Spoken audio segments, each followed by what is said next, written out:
Sorry, I was just lecturing. You're busy, so give it 2 additional minutes. Okay. Then we're going to start. Так, вже всі нарешті сіли. Так. Христос рождає. Дорогі, ми ще 2 хвилинки чекаємо, бо кажуть, що люди добігають, і тоді будемо вже стартувати. 2 хвилинки, і ми стартуємо.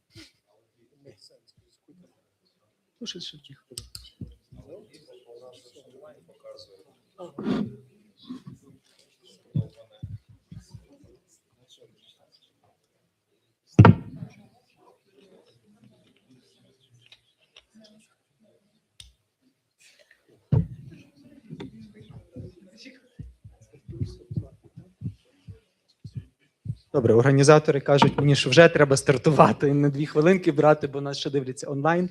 Раз. Христос рождає. Дуже раді вас бачити тут. І раді, що наша дискусія, знаєте, відбувається в такі останні дні, коли ми можемо говорити «Христос рождає».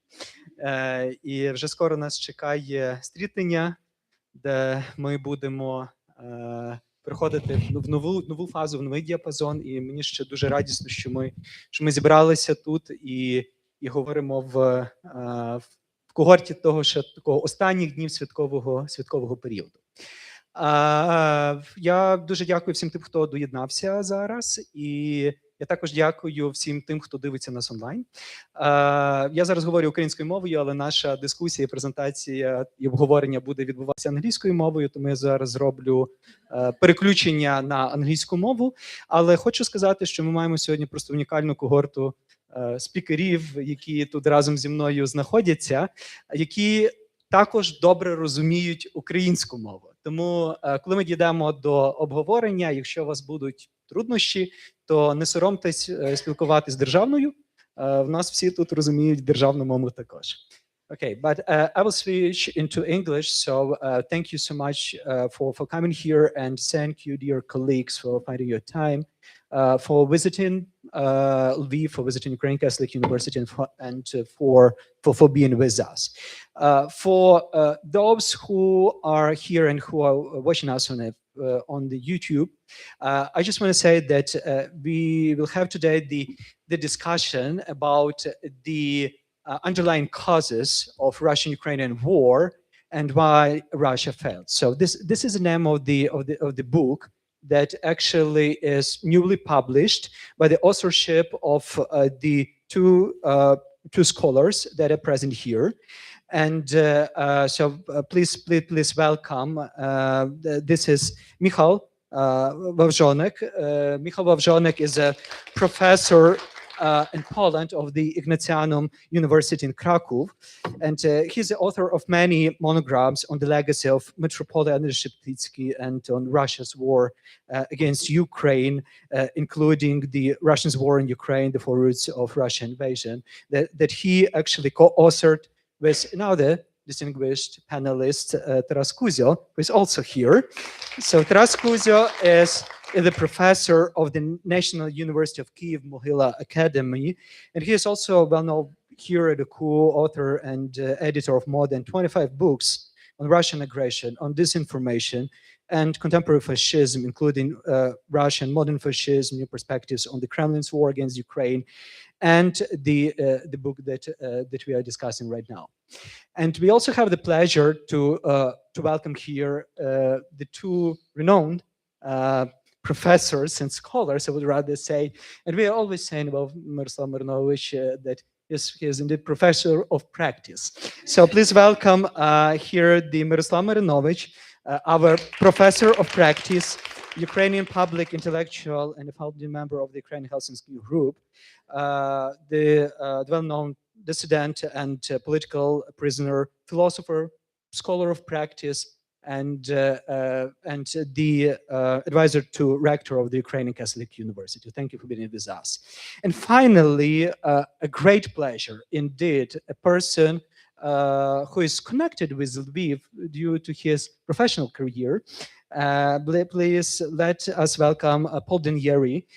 Paul D'Aнієrі is the professor of political science at the University of California, Riverside, and he is one of the leading scholars in US, as I may say, about the Ukrainian foreign policy and Ukrainian security. And he was also the author of many of the books, foundational books on the Russian-Ukrainian relations, including Ukraine and Russia from civilized divorce to uncivil war. So, Paul, thank you for doing this trip and being with us.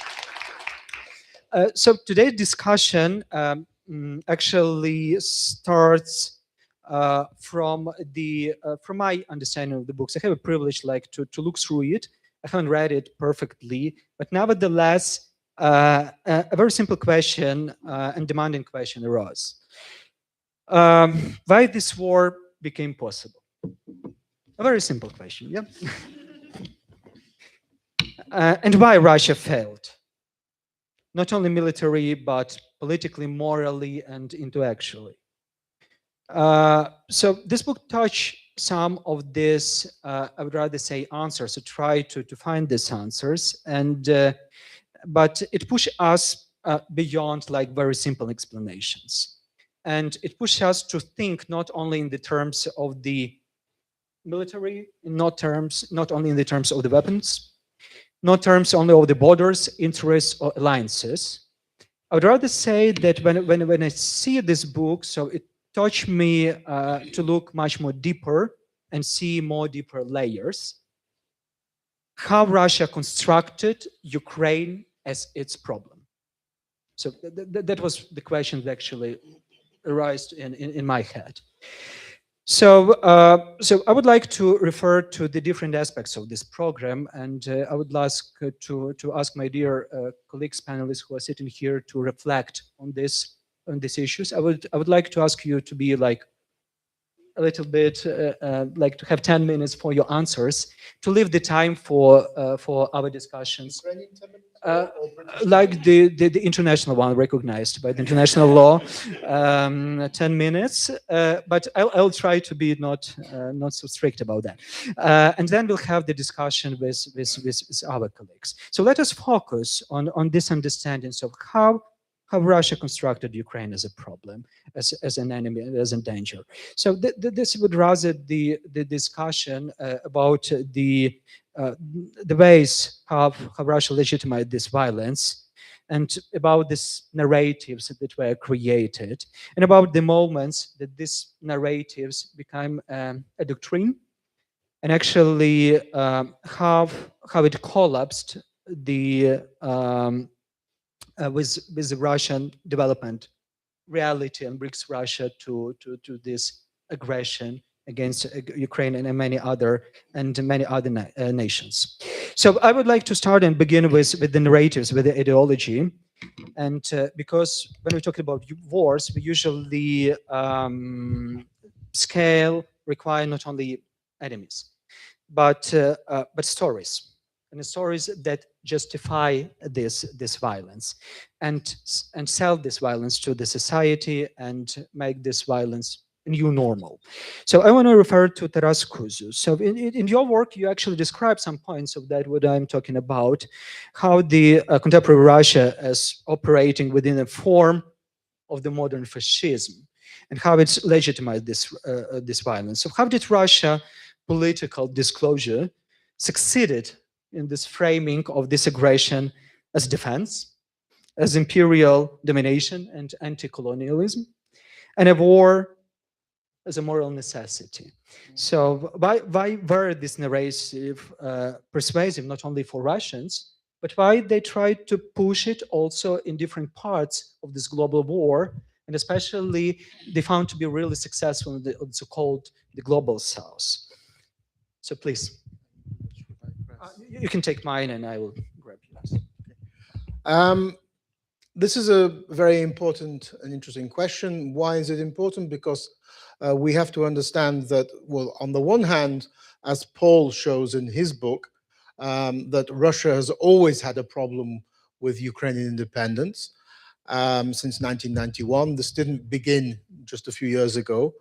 But also, we talk about it both in the fascism book and in the Four Roots book, that there have been always two conceptualizations of what Ukraine should be. And Russia, of course, only supported one type of these. And you could call these Ukrainian, and we also then call the competition Pan-Russian, Общерусский, or Little Russian, however you want to call it. Russia has always opposed the Ukraine that is Ukrainian. This has been throughout the 25 years. It's tried to do it in different ways: energy pressure, soft power, supporting political parties like the Party of Regions. The problem that Russia had was that Ukraine is not Belarus, because Russia's ideal is Ukraine should be Belarus too, with Ukraine's Lukashenko being Yanukovych or Medvedchuk. But even in the Soviet Union, Ukraine was not Belarus. I mean, you can probably count on one hand the number of Belarusian dissidents in the Soviet Union, whereas Ukrainians were the highest proportion of political prisoners in the Gulag. So it's funny because my wife always says I speak too loud.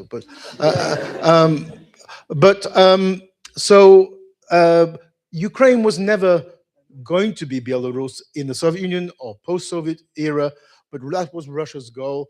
And you can see this, that of Ukraine's 6 presidents, only one was really pan-Russian, and that was Yanukovych.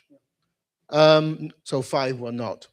But what do you mean by the kinds of things that they were pursuing? Well, of course, a Ukrainian identity for Ukraine would be Ukrainian language, Ukrainian history, Orthodox autocephaly, decommunization, etc., integration with Europe. And the opposite to that would be just like you have in Belarus: Russian, the dominant language, Russian Orthodox Church, Great Patriotic War, etc., etc. For Russia, Russia began to change 25 years ago. What for me is interesting as a Western scholar is that this was largely ignored by most Western academics, these evolutionary changes. And they began after the Orange Revolution. So this dehumanization of Ukraine and Ukrainians has been taking place for a long period of time. Putin revived the Soviet, conceptions of Ukrainians as Nazis. As in the Soviet Union, like today, a Nazi or then a bourgeois nationalist like here, is basically a Ukrainian who wants Ukraine to be Ukrainian. You can be a national communist, a socialist, a centrist, a conservative. It doesn't matter. If you want Ukraine to be outside the Soviet Union or outside the Ruski Mir, and you want Ukraine to be Ukrainian, you are a Nazi. I mean, it's as simple as that. And Putin revived this 25 years ago. It has become dominant. But also, more importantly, again, which was largely ignored by Western scholars, it was the rehabilitation of Bili Gwardici, of white Russian emigres, who, and of Putin's favorite author, became the fascist leader Ivan Ilyin. And they always denied the existence of Ukraine and Ukrainians. They always claimed there were 3 branches of one Russian people: Great, Little, and White Russians. So this was a regression even from the Soviet concepts, because the Soviet Union recognized Ukrainians as separate people and recognized the existence of Ukrainian language. Contemporary Russia does not recognize any of this. And I have in my own house this 12-volume Slovnik of the Ukrainian language, published in the 1970s. So the Soviet Union published this under Shelest and Sherobitsky. And today, Russia says there is no Ukrainian language. So this has been taking place for a long period of time. 2014 happens. This is the second time Putin is insulted with Yanukovych. The second time Ukrainians say Ukraine is not Russia. And Putin's revenge is Crimea and Donbass. But for what is key here is that pro-Russian forces become marginalized. Party of Regions disintegrates, the Communist Party is illegal, and Ukraine, over the next 8 years until 2021, becomes Ukrainian under Poroshenko and under Prime Minister Yatsenyuk, in all sorts of areas: decommunization, Orthodox Church of Ukraine, receiving autocephaly, education laws, cultural laws, language laws. How can we tell this is important for Russia? If you find on the internet Russia's draft peace proposal from 2022, which was revived last year, there are 2 appendixes.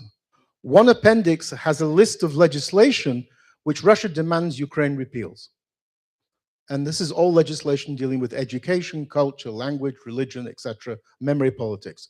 So Russia began to fear that Ukraine was going to be lost forever during this period from 2014 to 2021. And let's remember also that under Poroshenko, Russian social media, Russian media from Russia was banned. So Ukrainians switched to using Gmail, to using Facebook, not VKontakte, for example. So there's a progressive Ukrainianization. For the Russian Orthodox Church, autocephaly for the Ukrainian church was an earthquake. It was a massive earthquake. And you can see that today in the support the Russian Orthodox Church gives to the war. The Russian Orthodox Church supports the war and calls it a holy war. In the book on fascism I edited with Ian Garner, Michal has a chapter dealing with this, how Russian imperialism and the Russian Orthodox Church is kind of united. So all of these events were taking place. So during the same period of time, Ukraine is becoming more Ukrainian. Russia is becoming more nationalistic after 2014. And of course, demands on Ukrainian territory, so-called New Russia, etc., etc. So there was a slight change in 2019 when Zelensky was elected, because Russia thought he is naive, he is not very competent, he's very new to politics, so we can maybe massage and manipulate him. This failed, and Russia became increasingly antagonistic towards Zelensky and towards Ukraine from 2020 and then 2021. It gave up on the Minsk agreements. The Minsk agreements were supposed to try to convert Ukraine into a Belarus too. Poroshenko, then Zelensky said no. And then Russia decided to launch a full-scale invasion, spring of 2022. Putin prepared this with this ideological essay in July of 2021, which is Putin's Mein Kampf. The problem that Russia had was that it believed its own stereotypes and propaganda. So it expected that Ukraine would be easily defeated. And of course, as we see from the title, this is not true. Why did they believe this? Because they really did believe that little Russians were being repressed by a Nazi regime. Don't assume they don't believe this. Rubbish. It's all rubbish, but they believe it. These little Russians were repressed by a Nazi regime and they would welcome Russia's army as liberators. Of course, this did not happen. And this is why the number of troops that Russia sent, 170,000, was obviously not enough, and it was actually a bit of a joke. Yeah. To give you an example of what I mean, in 1968, the Warsaw Pact invaded Czechoslovakia with 250,000. It's only 10 million people, here 40 million people. So, of course, you had throughout 2022, Russia being defeated, first in Kiev, then in Kharkiv, then in Kherson. And if the West had given Ukraine the help it required at that time, Russia would have been militarily defeated by the end of 2022. But the West did not. This is the fault of the Biden administration. On the question of this ideology in Russia, which I'll just finish with the book on fascism, we believe that Russia, you had this evolutionary process taking place since the mid-2000s, the growth of this influence of a regression to white Russian emigre, Tsarist, pre-Soviet thinking. But you also had changes in Russia's political system. In 2020, Russia's constitution is changed. Putin is made president for life, de facto.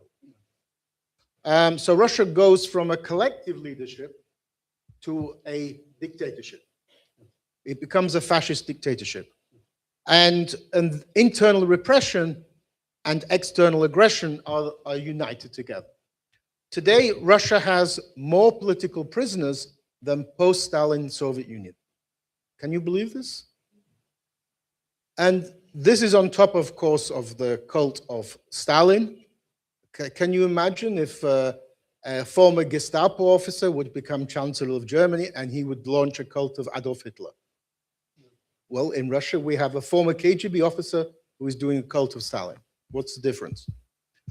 And so Russia is a fascist dictatorship from 2020 to 2022. Internal repression, external aggression. I think where, for us, it's interesting as scholars is how many members of the Russian opposition, so-called opposition, refuse to accept this. They refuse to accept that this is Russia's war, not Putin's war.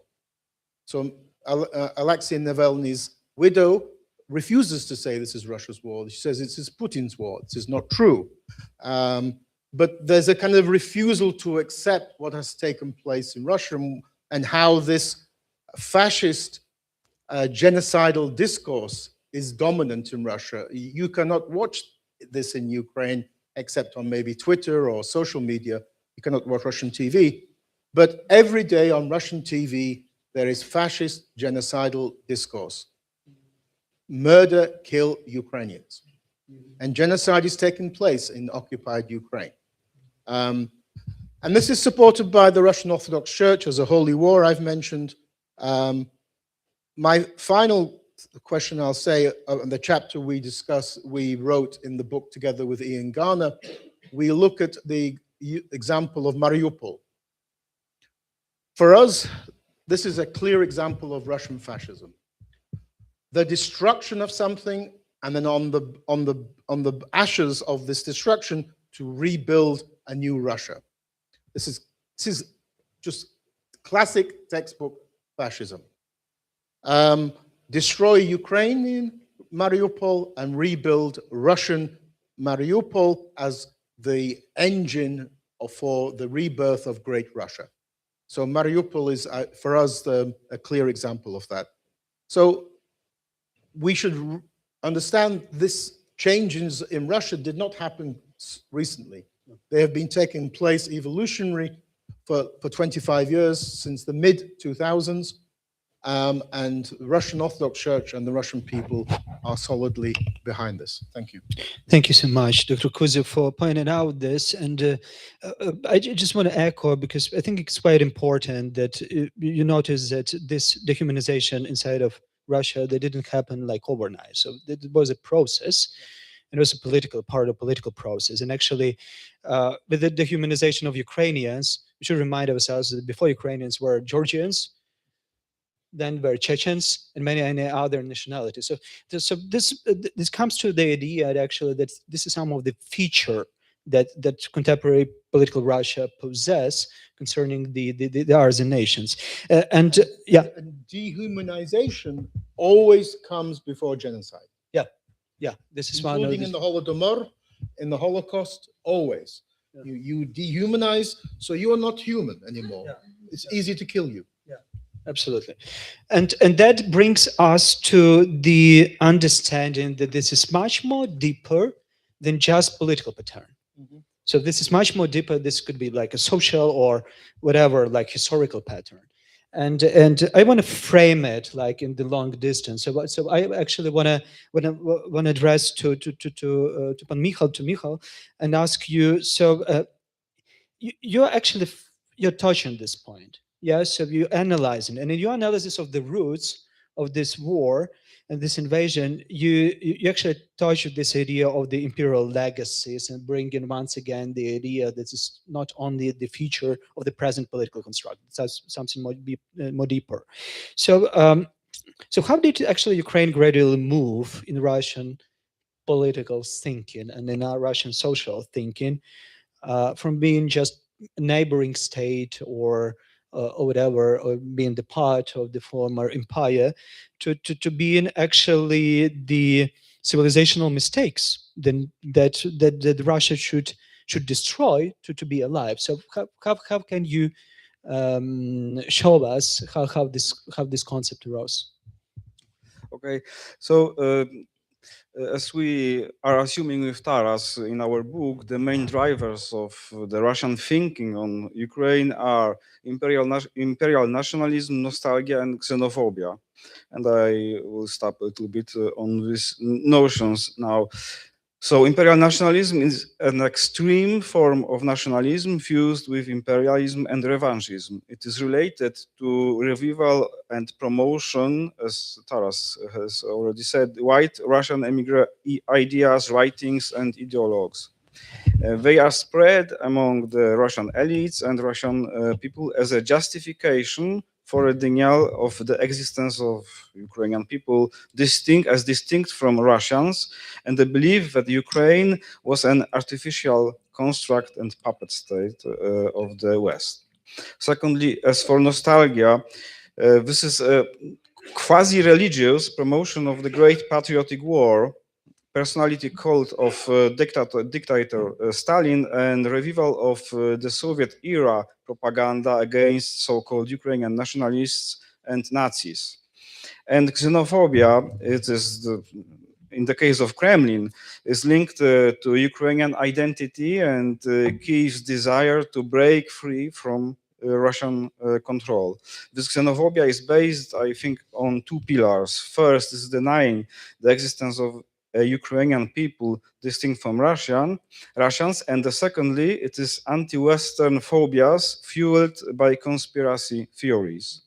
And all these elements are very well visible since the mid of the first decade of this century, as Taras said, and they are related to the propaganda of Ruski Mir, which Putin have backed actively after the Orange Revolution. But earlier, the main official Russian narrative on relations with Ukraine, as well as with the other states of the post-Soviet space, was shaped by the concept of near abroad. I guess nearly 1992, it appears for the first time in the official narrative, Russian narrative. And it sounds differently, but actually near abroad and Ruski Mir mean the same. This is near abroad is the soft Ruski Mir. And my point is that Russian policymakers has never considered Ukraine as a neighboring state in that sense, as it refers, for example, to Poland or to Finland. And this is a problem. And what has changed?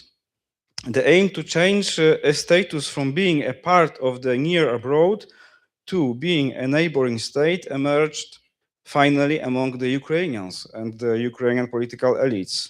One example, borders of Ukraine. The border between Ukraine and Russia was demarcated until 2010. Importantly, Ukrainian authorities were not particularly concerned about the lack of a market-out border with Russia until the Orange Revolution, practically. And the Russian reaction to progressing process of state and nation building in Ukraine was a conclusion that the independent Ukrainian state and Ukrainians as a separate political community with its own identity are fakes and historical deviation. Such way of conceptualizing changing reality was amplified by implementation of the legacy of the white emigre to the Putinist imaginary. A tradition of perceiving a separate Ukrainian identity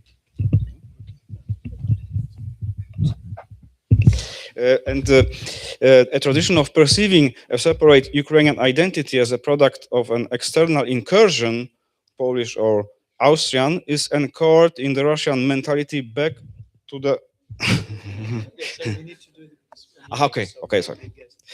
mentality back to the 19th century. And now, according to the updated version, independent Ukraine is a result of the Western conspiracy against Russia, not only Poles or Austria-Hungary, but the whole West. And Tsarist, Soviet, and Russian imperial nationalists have always divided the population of Ukraine into good Ukrainians who understand that they are little Russians and bad Ukrainians who were nationalists, fascists, Nazis, who believe that they have an identity distinct from Russians. And the myth of Ukrainians divided into good and bad types continue to dominate Russian imperial nationalist myths. And the problem is, in my opinion, that Russia has always easily found these good Ukrainians, not just in Luhansk, Donetsk, or Zaporizhia, but throughout the whole Ukraine.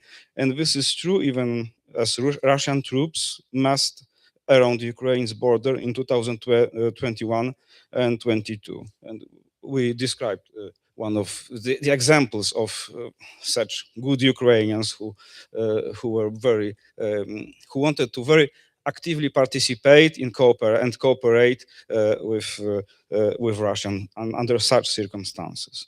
So our separate issue is the issue of the NATO and the Ukrainian aspiration to be integrated into NATO, but I think maybe we'll skip it for the next part of the session.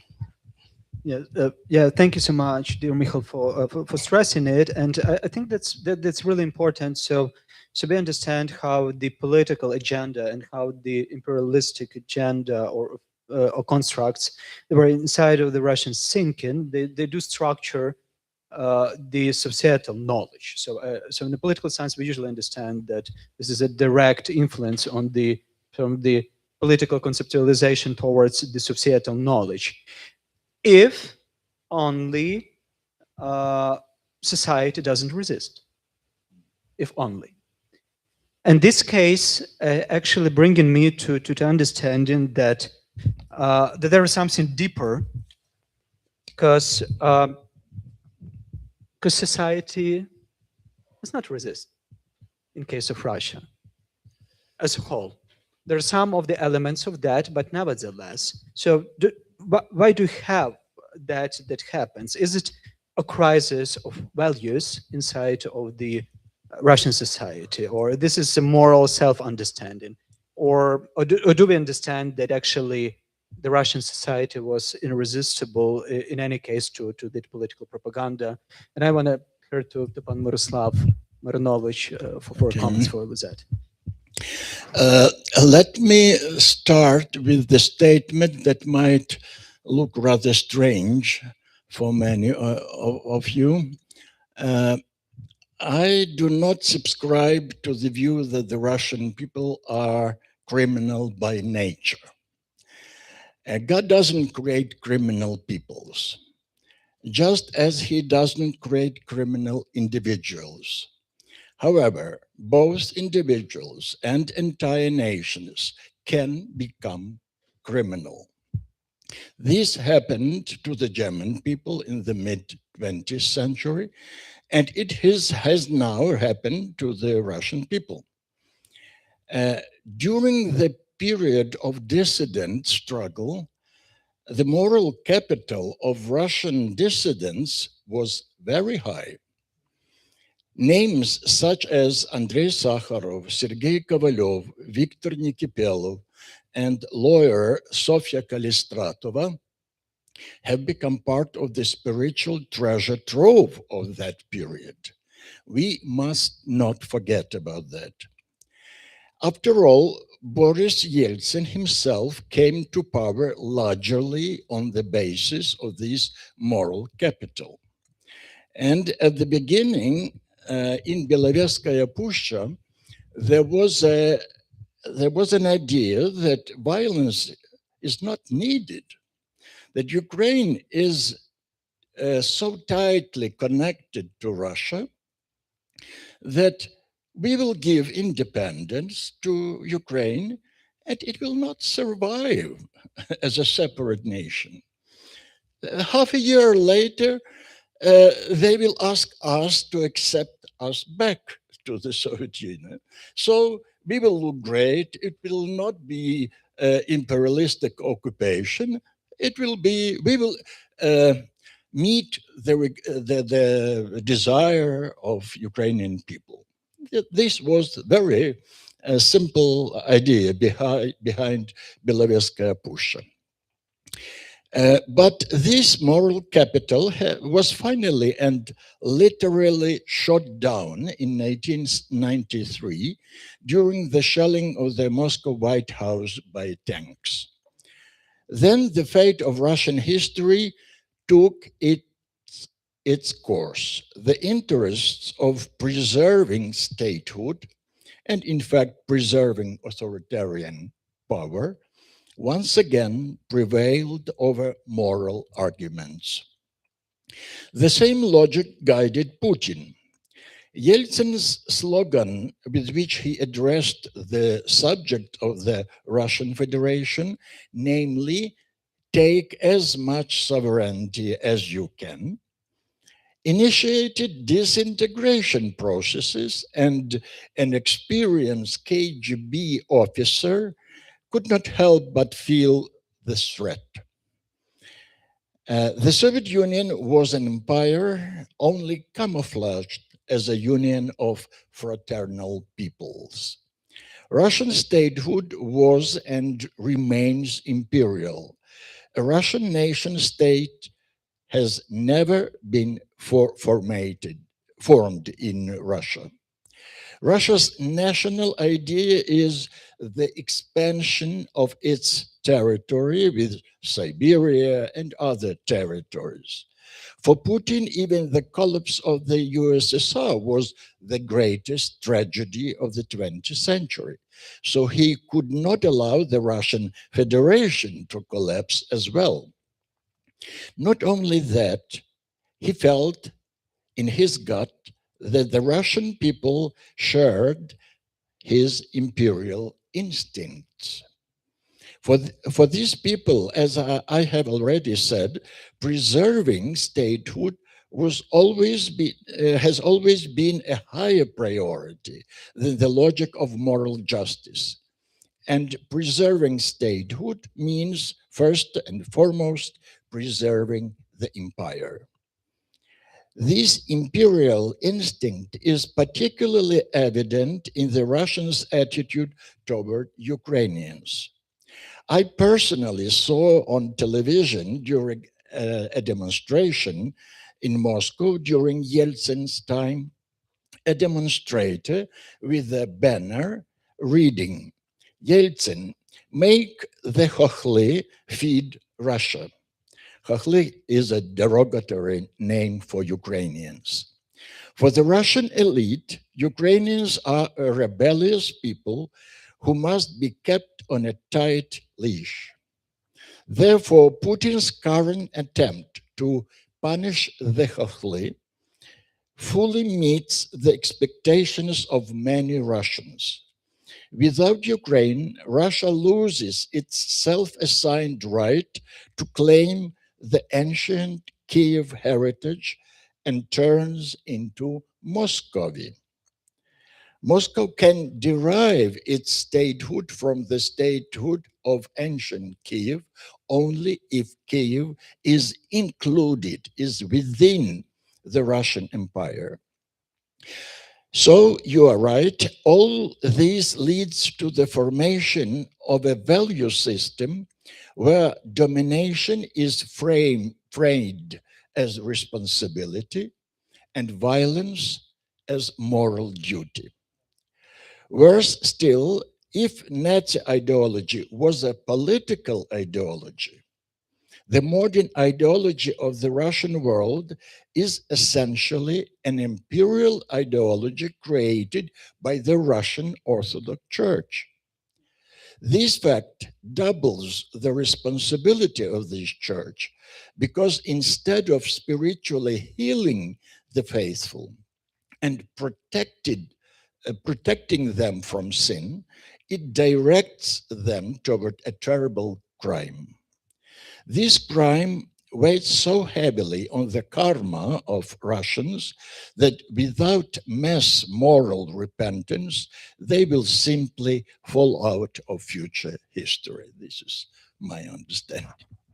Yeah, thank you so much for framing it. I think it's quite important to understand that when we bring that understanding of the imperial past that dictates the modernity and also the time of the claims towards Ukrainians as not the others, but a part of this empire.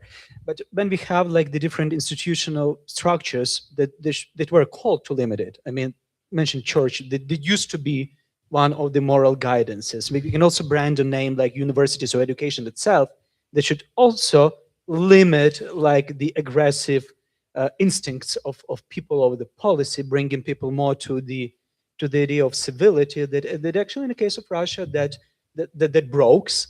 And we see that there were no stops, like natural stops in terms of doing what Russia did. So, but what I think that these were definitely the internal Russian problems. But in the case of this war, it was not only internal Russian problems, but actually the many features and many parts of the external, of the international society, of the international principles, it also allowed and to do it possible. And actually, the nice story about what we are talking about, or the danger story, let's say, not nice, is actually that we actually frame the dictatorship mechanism of the so-called present empires that are thinking in this way. And it's not only about Russia. So we have in the world many other so-called not proclaimed, but thinking in rather imperialistic way countries. And that mechanism is not possible to stop. So I'm thinking right now, so do we have in general, the mechanisms have to stop it without penetrating definitely into the inside of the countries. And if we do not have this, that means that the knowledge itself could be one of such mechanisms if we understand the cases, what is happening inside of different countries correctly. And I personally think that we do misread, underestimated, and rationalized the political behavior that Russia possesses. And this is a danger of this year, because in terms of the Western academia, and I put Ukraine bring Ukraine into the Western academia, for many of the years, we considered, and even I can definitely assure you, even thinking about the security thinking of Ukraine, we also recognized and interpret Russia as primarily security player and actor that is actually reacting to the external pressures.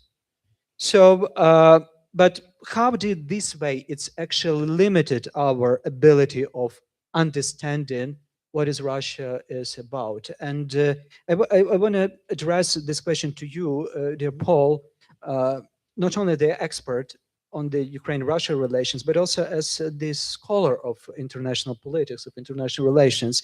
I mean, how we think about Russia, how the Western thinks about Russia, it actually limits the possibilities of the policymakers to do what is needed. So, do academia also contributes a little bit to what has happened? So, can we blame academia, including Ukrainian academia, for doing these steps? Well, thank you for that very difficult question. I'm not sure exactly what I should say after the previous three speakers, though you helped me. And I just want to say, hearing you speak so eloquently makes me think, I understand now why the Soviets were afraid of you. They were smart. They were smart to be afraid of you. Yeah. So Western academics, yes, and yes, and yes, and I'm tempted now to go on a rant against certain individuals who've written important articles about Ukraine that have been extremely influential and destructive in the West.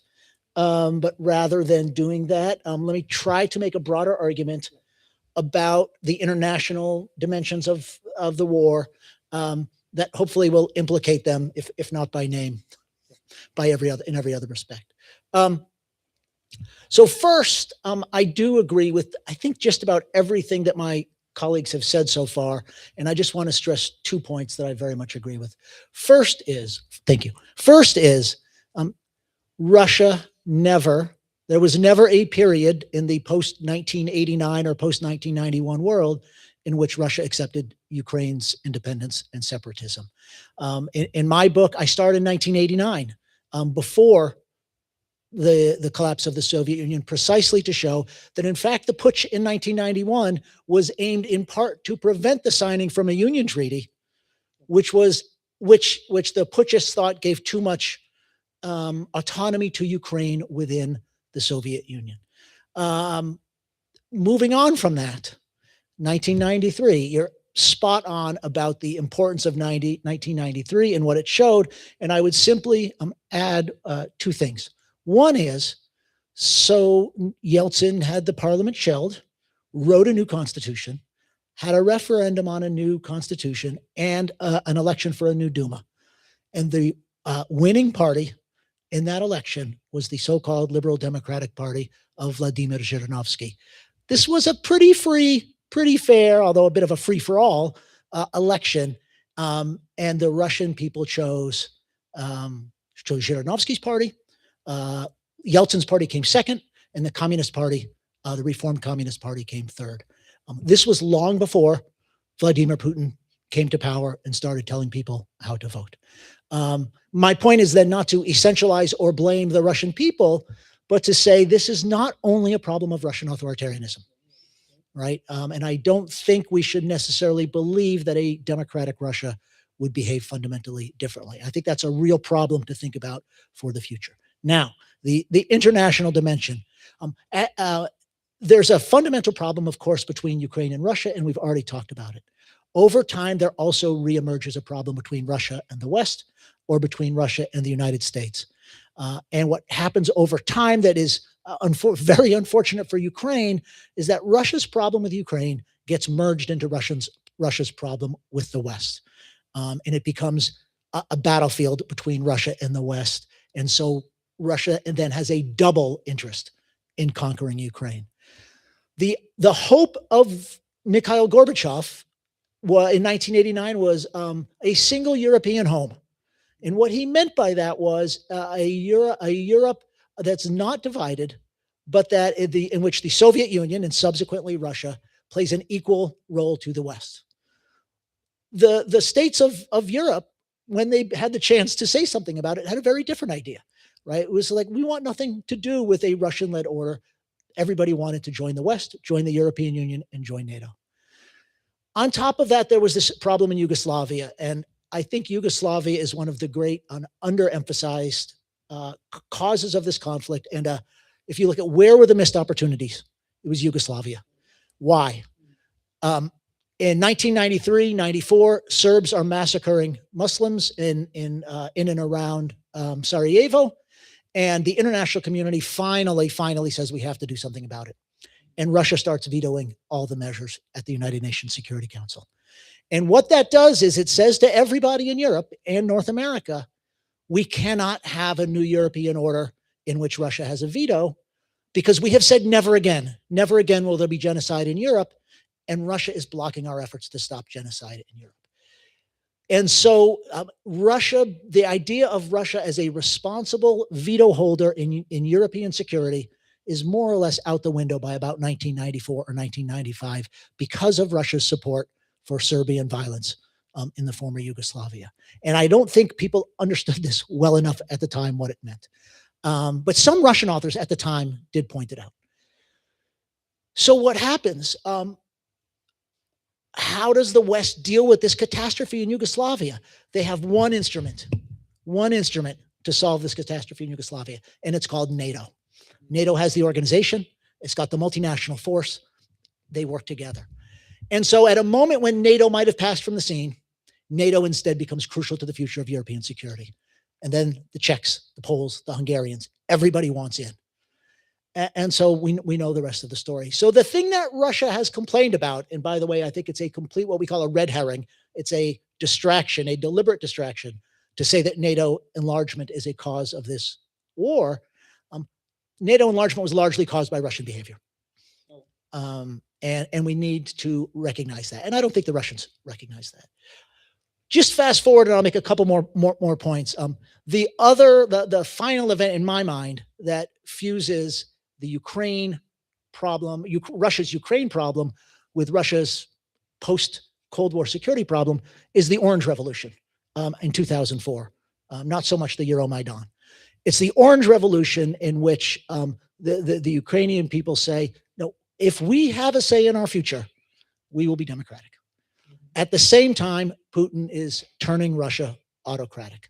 And just to give it a very big picture, if Russia is going to be autocratic, then somewhere in Europe, there is now going to be a line between free Europe and unfree Europe. And the only question remaining is where that line is going to be. And Russia wants it to be on the western border of Ukraine and Belarus, and the Ukrainians in particular, but of course also the Belarusians want it to be on their eastern border.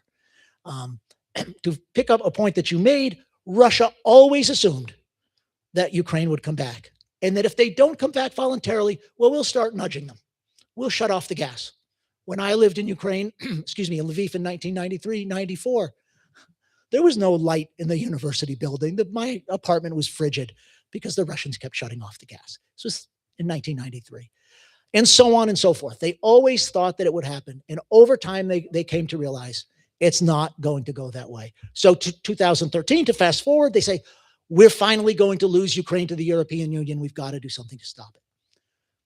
We know what they did in early 2014. And then Professor Kuzio spoke to some of the events in post-2014 that made it clear again, Ukraine was slipping away. And so why the attack in 2022? Because even occupying Crimea and Eastern Ukraine did not get Ukraine to buckle under to Russian pressure. On the contrary, it made Eastern Ukrainians who might have been a little bit ambivalent about certain things as determined and as angry as Western Ukrainians, right? Putin managed to unite all Ukrainians. And so you should thank him. I jest, of course. There's nothing you should thank him for. But that's what it is. It's this very long-term Russian belief that sooner or later we're going to get it back. And when they start to realize it's going to go and we're going to lose it forever, I think that's when Putin says, we've got to do everything we can. And then, of course, there's the question of why they run such a terrible invasion. But I'll stop there for now. Thank you. Yeah, thank you so much. Thank you so much for stressing it.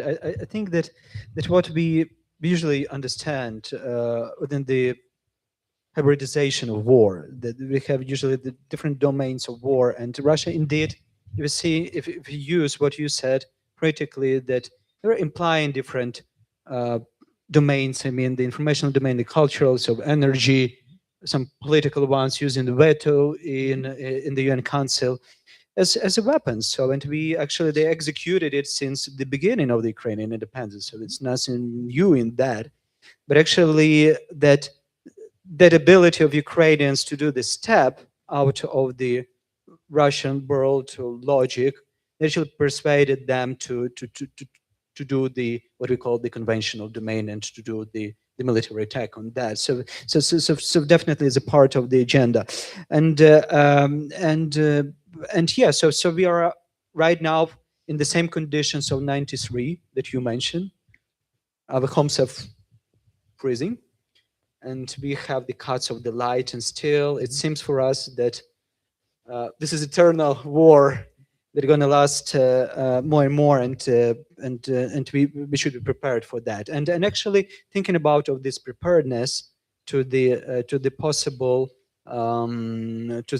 combats, not only in the military phase but in the others, there's always a question how to behave, what to do, and what using this knowledge about Russians and about their behavior. So what we can build to be more resistant. So I will stop here, but I would like to think about this question, and probably after the discussion with the audience to answer that, what are your advices how to build more resistant Ukraine? But nevertheless, I just want to ask my esteemed panelists, so do you need a time like 2-3 minutes to reflect to what was said here? If someone wants to do this, I will give you this time. Yeah. If you wanted to reflect, yeah. On this last okay, point. if you want to. You asked about these Russian narratives being kind of digested by the global South and even within Western societies. With Western societies, remember that there was always Russophilia. I remember this at university, particularly amongst Western historians of Russia. So that hasn't changed. And in 2014, quite a few Western historians of Russia said, Crimea, what's the problem? Crimea was always Russian. I mean, this was a common viewpoint amongst Western historians of Russia. So that kind of, if you find any Western history of Russia, to me, it's not so different from a Putinist Kremlin view of Russia and Ukraine. Kiev and Russia to the present, Vladimir to Vladimir. I mean, this, of course, was objected to by Ukrainian academic institutions in the United States and in Canada. You had, but you know, histories of Ukraine like Aristotelny, Paul Magocsi, Sergei Plokhy only began to appear in 1988 and in the post-Soviet period. So there was a domination of Western writing on Russia by white Russian emigres like Ryazanovsky, Florinsky. These were white Russian emigres who fled the Bolshevik Revolution and who received academic positions in the United States and Canada, and they influenced the writing of it. When you pick one of these books, you think, where did these Ukrainians come from? They're like squatters on Russian land. This is how it seems to sometimes feel, because it's like, you know, just like in the Kremlin viewpoint, Ukrainians appear only to want to reunite with Russia. That's their only purpose in life. Of course, this is important, especially because I think Ukrainian government and President Zelensky are very weak in countering this Russian disinformation. Putin is obsessed with Kiev Rus. Obsessed.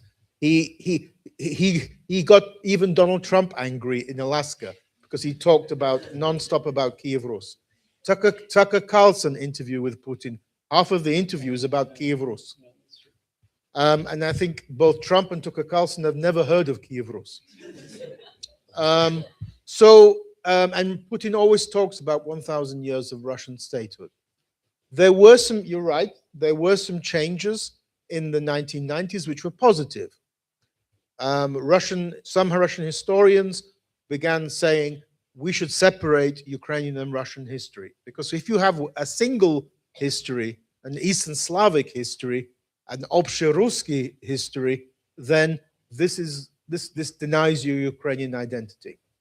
And some Russian historians in the 1990s began saying Ukrainian history is from Kiev, our history is from Novgorod. So what Hrushevsky wrote 100 years ago.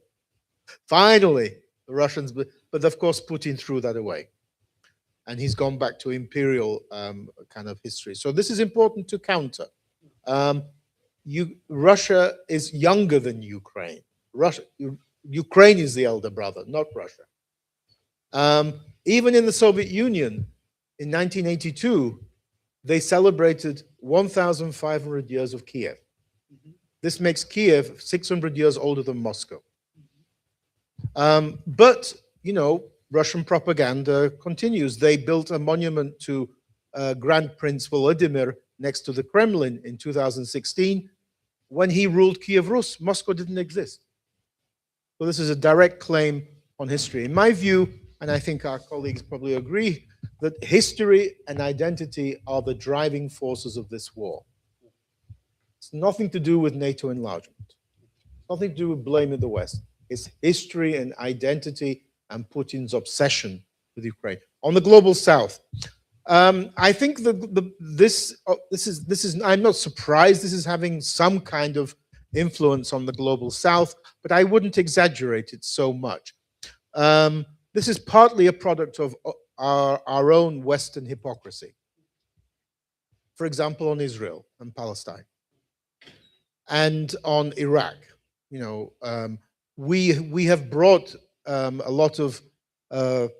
We have made a lot of people in the global South think that we are hypocrites in the West, that we don't really support territorial integrity of states. For example, Kosovo, Gaza, and elsewhere. So it's partly a counter reaction it's anti-Americanism, it's counter-reaction to this. But you know, I think this position is becoming mellowed because Russia is performing brutal colonialism in Central Africa. It is, you know, stealing, looting, and raping, just typical of Russian actions. And also, Russia is bringing a lot of people under false pretenses to Moscow, telling them they're coming for jobs, but then sending them to war. So I think the image of Russia is in decline. I don't think it's so. I'm not so worried.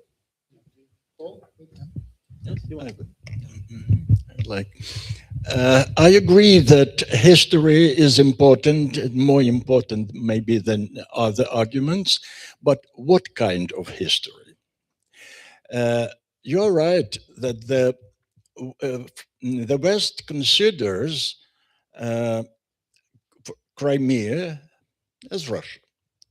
Crimea always was Russian and belonged to Russia, but it's not true. This is not history as it is, because what about Crimean Tatars, who owned that land even longer than Russia did, and this is the native land for them. So if for Trump even Ukraine is too small to be visible, he doesn't say I want to see only strong nations. Ukraine doesn't belong to these nations. So then what about Crimean Tatars and their interests in Crimea?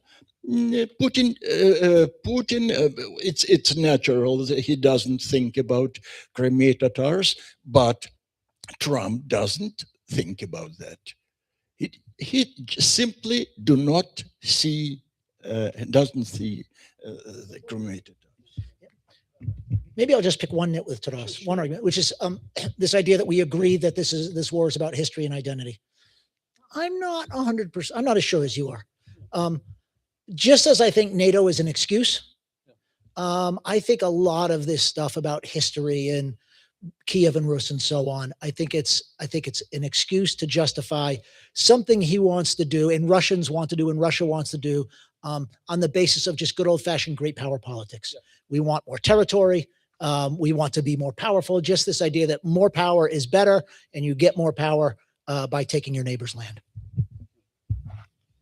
I have one more general comment.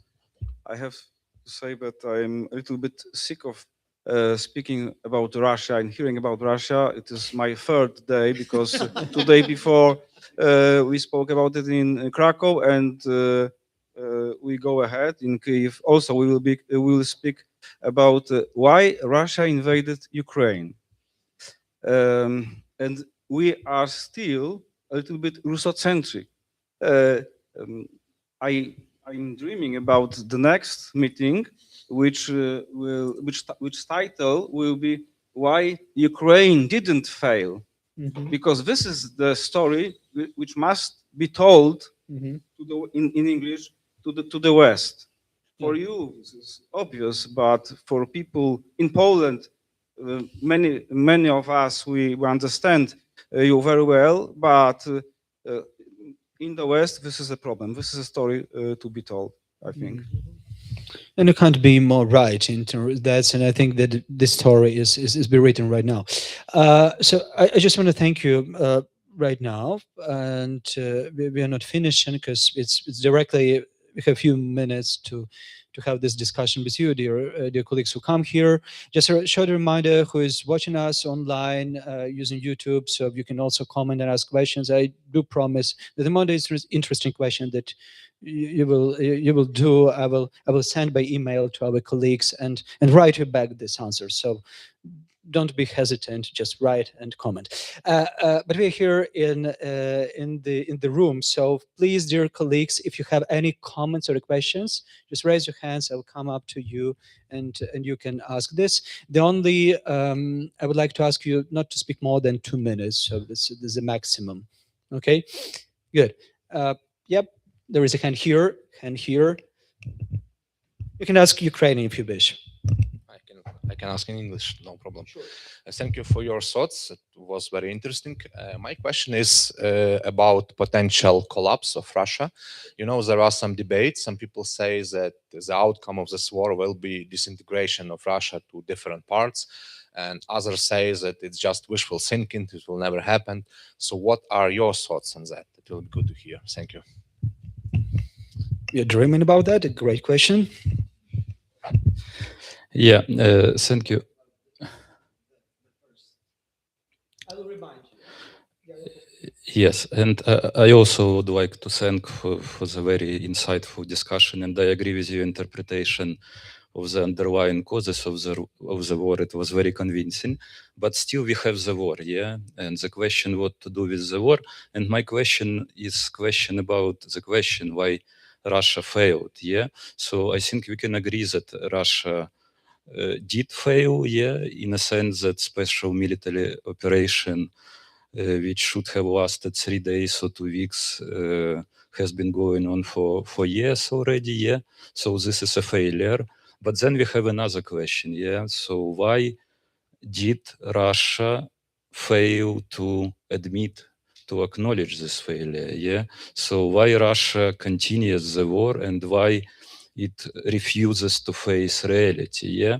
And here is my question, yeah? So is it something which has to do with something irrational, for instance, Putin mental condition or passions, or I don't know, or there is some strategy, yeah? And if there is a strategy, so what is its aim with regard to Ukraine, and what is the broader aim of the strategy? So great, and I'll pick one more from here, and then please answer, then we come back to the audience. Oh. Please name yourself. Yeah. Hello, my name is Serhi. Thank you very much for the presentation. It was really nice to hear from all of you on different thoughts from this angle. My question is more, for the near-term perspective in terms of the war still going on and these high political discussions taking place to finally get the ceasefire. And the question is, your personal opinion about this, what's actually happening, because still, as you may see, there are discussions on the high levels there, and the reaction from the Russian side on the Ukrainian landscape in terms of all these missile attacks and destruction of the whole energy system. So how do you think whether they really get some upside from all these attacks in the political dialogue, and what are the I don't know, probability for 2026 to be the end of all of this?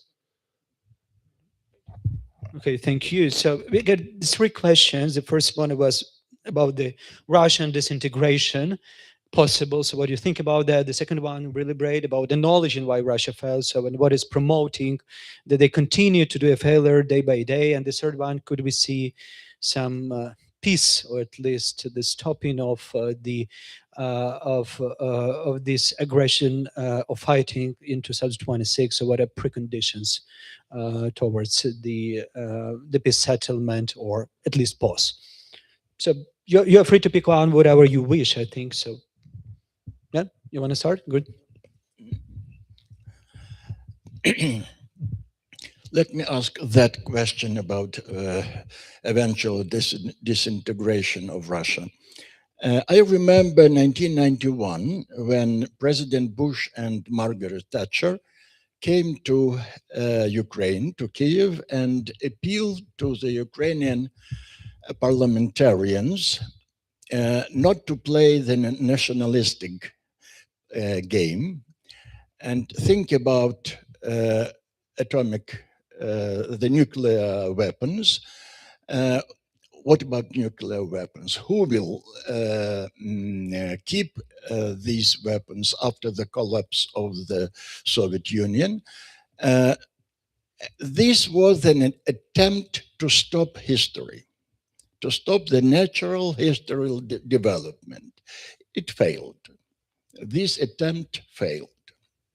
Now we see the same illusion that the world, and especially the West, may stop the natural development in Russia. And sometimes I have an impression that the West tries to support Putin's regime in order not to allow him to fail, in order, oh, what about nuclear weapons? So again, we cannot stop history. Instead of this, it would be much better to control the process, to understand that it is very, very realistic. But what is the main feature of this development in Russia? Russia is stable, stable, stable. It is not the democratic country with the different events going on. It is stable, stable. And then at some point, there is something unexpected, something that change the whole situation, and Russia fails. It happened in history already. I'm sure Oleg Turi would tell much more about that.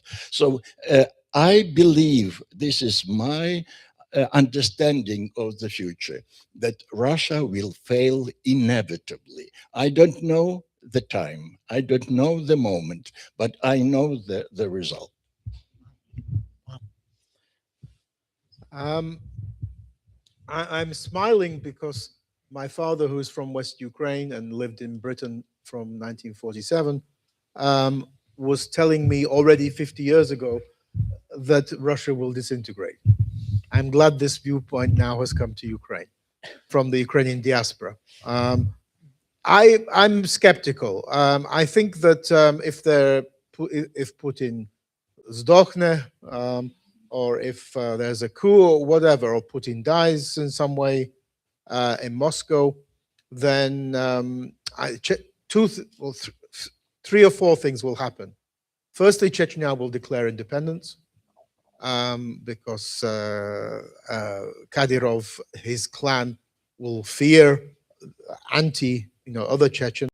Lukashenko will be finished in Belarus, so we will probably have democratic changes in Belarus, and Russia will probably return, will not disintegrate, I don't think, but will return to this chaotic Russia of the 1990s, a dysfunctional state, because there is no honor amongst thieves, as we say. There is a reason why Putin sits at a very long table, him at one end and his ministers at the other. They don't trust each other.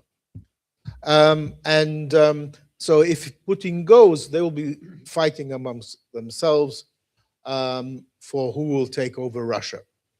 I think where Paul and Michal and myself are all skeptical of the claim by the Russian opposition, including Navalny's widow, that somehow this will lead to Democrats coming to power in Russia. I think we're all skeptical about this. But I think what's important for Ukraine is that Ukraine has military preparations for this chaotic period to advance into southeastern Ukraine. Because such a chaotic period would be like 1917. The Russian army would have no leadership and may not fight. And this will be a fantastic opportunity to reclaim occupied territory. On your question, I am not as brave as you. I would be very afraid of bringing Putin bad information because those people usually fall out of windows or they are served very bad tea. The problem when you have a fascist dictatorship is that nobody brings the dictator bad news. He just receives news what he wants to hear. And this was a problem of 2022. Medvedchuk and others were receiving nice money from the FSB to collect information what Putin wanted to hear, that little Russians were waiting to be liberated. And plus you still have the Soviet system, where lies at the bottom are this big.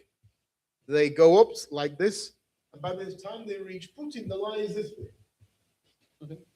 And you saw this when Zelensky went to Kupian.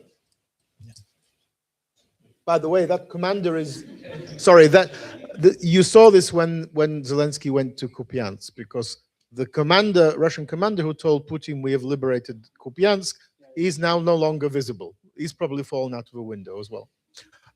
So this kind of lying is very, very deep in, and it's obviously a product of that Soviet KGB kind of mindset. Paul and myself are debating about this question of, and I'll leave it to Paul to answer on this, rationality, irrationality. Much of what we see in this war is irrational.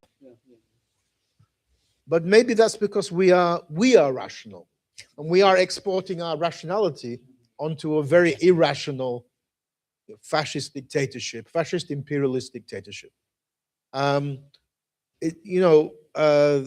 Just to compare, the Soviet army was in Afghanistan for 10 years, and it was 50,000 casualties, killed and wounded.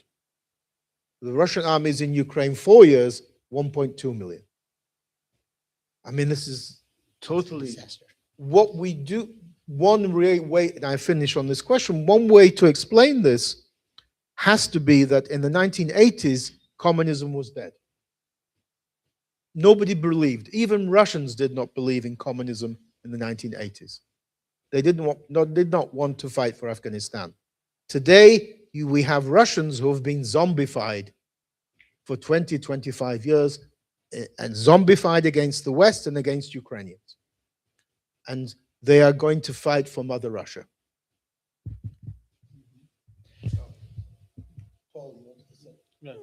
Okay, I'll go ahead. Thank you. Maybe just 2 points. First, about rationality, and to answer you asked the question specifically, does he have a strategy? And that gets to this question of rationality. I'm not saying it's a great strategy, but he does have a strategy. The strategy is outlast the West. We're going to keep on doing this until the West gets tired of sanctions, tired of supporting Ukraine, tired of sending money, tired of sending weapons, etc. That is the strategy. And they have, I think Putin, from his perspective, not that I can read his mind, but we can all see this.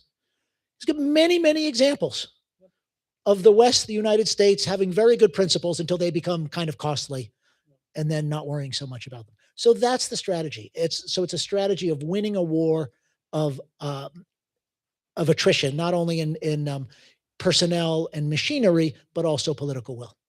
And the key point that then brings to this question of a ceasefire that somebody raised is, until it is proven to him that that strategy will not work, he's not going to be very interested in a ceasefire. He still thinks the basic goal, if you think of a negotiation in a rational sense, right, or strategic sense, is make the other side want to deal more than you do, which explains the bombing campaign on the energy infrastructure. Now, I just want to say there's a lot of historical and very good technical analysis going back to World War II showing bombing of civilians, bombing of cities, and so on doesn't actually break anybody's will to resist. I think it's actually a sign that he's fair, that he knows things are not going well on the battlefield. But because of the current policy of the United States, because of the historic waffling of the Europeans, he's not yet convinced that throwing another couple 100,000 Russians into the meat grinder won't work. And that's what he needs to be convinced of. As I have to speak about Putin, I have only one remark referring to your question about this specific mindset of the fascist dictatorship in Russia. Maybe this is important thing, that We are dealing with a guy who was a former KGB officer who tasted a sense of the private ownership. And this determines the way his approach to the everything which we understand as a public sphere, his approach to the issues of the statehood, failure of Russia, maybe it is not regarded as failure of Putin, or in his mindset, it is not so interrelated as we think about it. Thank you. Okay, thank you so much. I hope that you all are happy with your answers. So I see a few hands, so please raise your hands once again. There was one hand here. But the person who asked actually decided to leave. So not being answered, that is bad. So one question here, and there was a hand somewhere. Thank you very much. My name is Willemijn Kemp. I'm from the Netherlands, and just this morning I heard about this afternoon, so thank you. I'm happy it's in English because Ukrainian would have been too difficult for me. But I first wanted to state that in the West, it's not everybody is that bad as what you said before the questions, okay? So that's the first thing. But I do agree, I think, Taras, it was you who said Ukraine should take more action regarding disinformation.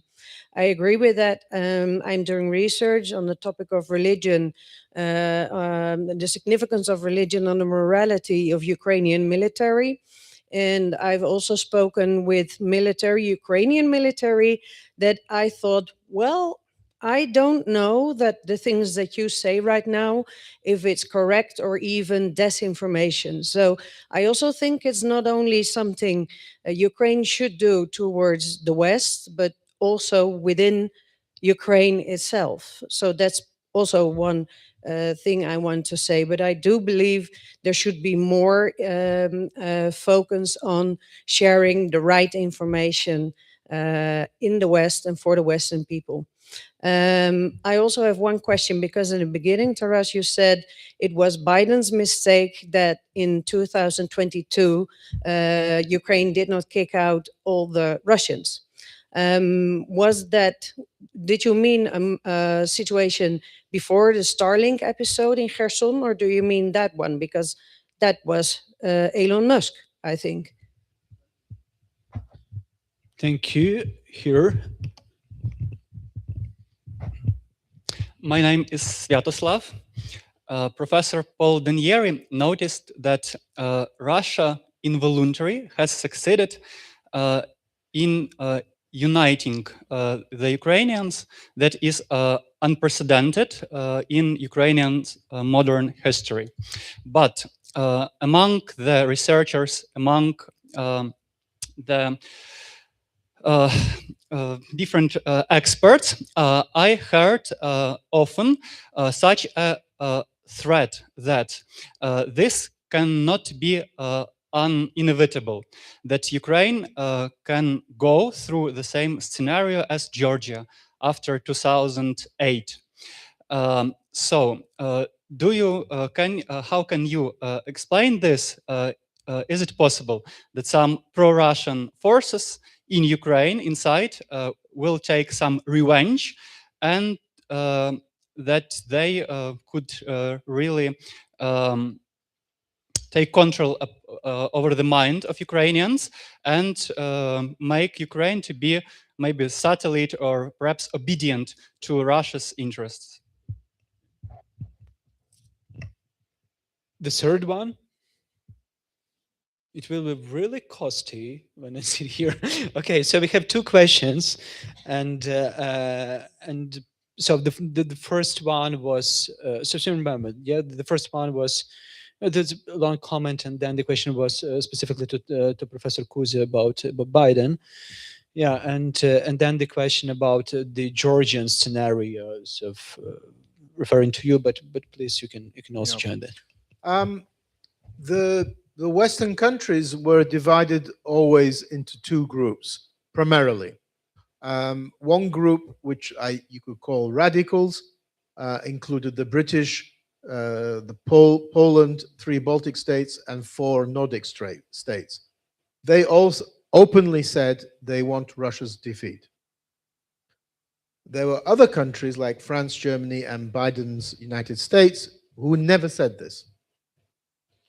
And they were the ones who were more looking similar to Bush and the United States in 1990. The fear of Russia being defeated. What happens to disintegrating Russia with nuclear weapons? And the same fear was in 1990. What happened? Will this be a nuclear Yugoslavia? And remember Chicken Kiev, Bush's Chicken Kiev speech. So Biden administration never supported. It was a bit like I called it a drip supply of weapons. The West only began supplying heavy weaponry in April of 2022, after Kiev liberated after Ukraine liberated the Kiev region.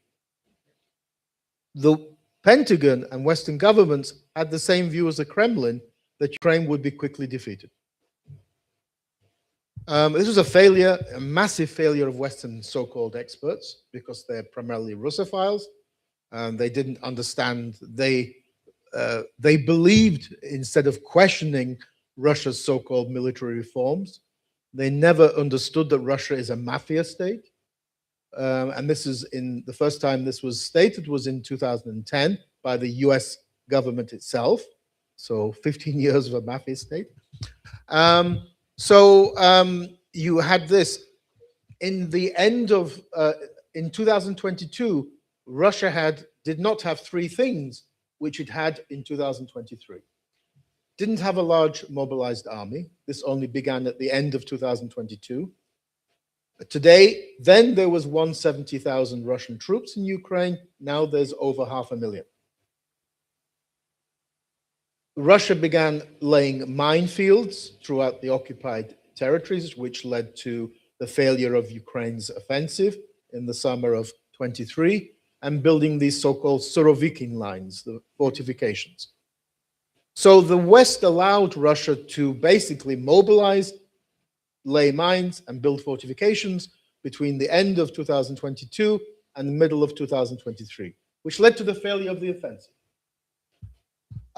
If in the autumn, when Ukraine liberated Kharkiv, if in the autumn of 2022, the West had given Ukraine everything it had, Russia would have been defeated then.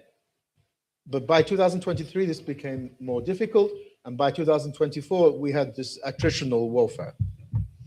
So the West, I think this is how historians will look at this. I don't think this can be really criticized, this kind of analysis. I think this is a truthful situation. And I think Russia, the Kremlin, is correct in many ways when it says that the Western policy is to fight to the last Ukrainian. Because there is no Western policy. What is Western strategy today? What is it? I mean, what do they want? The Western policy should be Russia's defeat. But there's still a fear of that, and Putin keeps using nuclear weapons. Okay, Svetoslav, to your very good question. So first, I need to add perhaps a bit of subtlety to what I said about the unity of Ukrainians.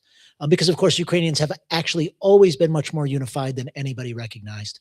And the evidence for this, which I'm so surprised people don't point to it more often, the independence referendum in December of 1991, something like 80% voted for Ukraine's independence, including 92, okay, including 78%, if I recall correctly, in Donetsk Oblast, 78% in Luhansk Oblast.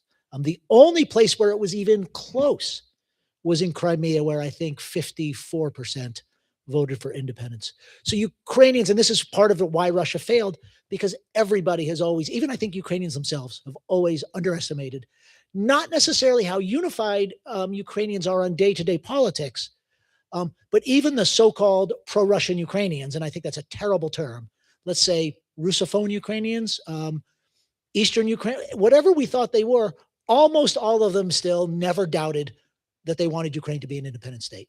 That became more clear after 2014, and it's obviously become more clear now. So I think it's important to point that out now. But that was not really your question. That's just correcting my earlier oversimplification. Post-war, what can happen? Can it be like Georgia 2008? I'm stressed that I have not thought about this question before, so it's a good one. My inclination is to say no. First, I do think Ukrainian politics are going to get very, very interesting after this war is over, in ways that are not always pleasant. Democracy is messy. There are going to be a lot of things to argue about. There's going to be a lot of reconstruction to fight over. There's going to be a lot of blame about what went well and what didn't go well in the war. Taras Kuzio is already leading the charge on laying blame, which is fine. That's what democracies do. We blame each other. So why not Georgia? I think, well, and I would also say, just briefly, this has always been one of Russia's strategies, right?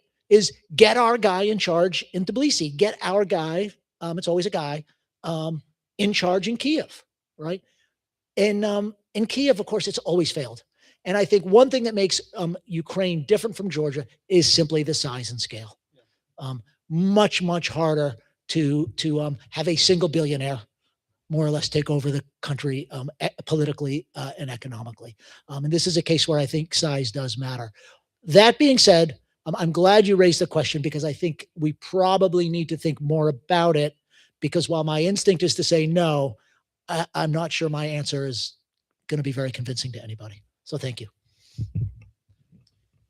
So I think the time, and actually we came to the end of this discussion that was really fruitful, and I'm really thankful and grateful for you to stop here and talk about the things. I think what is coming right now to my mind, that why it is important to understand why Russia failed, because indeed this is a sign to the many of the other countries and societies how to behave and how not to do mistakes. But I think can endanger what you were talking about, that it's not only about the military and it's not only about the politics. So that there are many of the ideological narratives and frameworks who do what they did. And in that sense, we can definitely understand that this conventional warfare, this military war that we see right now, is only the part of the more deeper layers of the hybrid warfare that is happening. And the major danger of the hybrid warfare is that when you have the conventional war, it's usually about winning or losing. The hybrid warfare is about the exhaustion. It's about how to exhaust the other party. That is why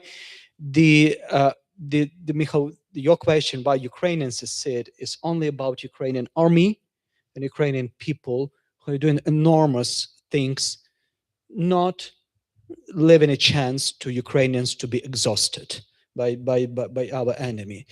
So finishing this session and thanking to you, I just also want everybody sitting here to thank those people, these men and women who are fighting, so we have a possibility to sit here and to discuss it. To many of the Ukrainian government, Ukrainian society who is also being resistant, and for many of the academicians who are thinking about that and who are clarifying the knowledge and not making a chance for Russians to win even the intellectual game. And probably this could be the 3 starting points of the new book that you will write about why Ukraine succeed. So thank you so much. We have here Miroslav Marinovich, so we have here the Paul D'Aнієрі, Taras Kuzio, and Michal Wawrzonek. So please donate, be resilient, and read the good books. Thank you so much for coming here.